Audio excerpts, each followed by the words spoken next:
Here I have Xiaomi Redmi S2 and let me show you how to check IMEI and serial number on the following device.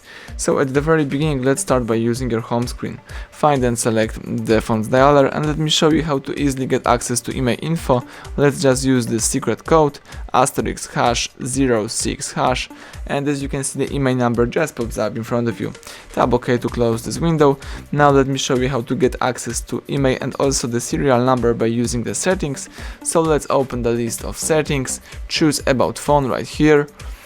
Afterwards let's scroll down and choose status. Here you've got the serial number and also other stuff such as the Wi-Fi MAC address or IP address.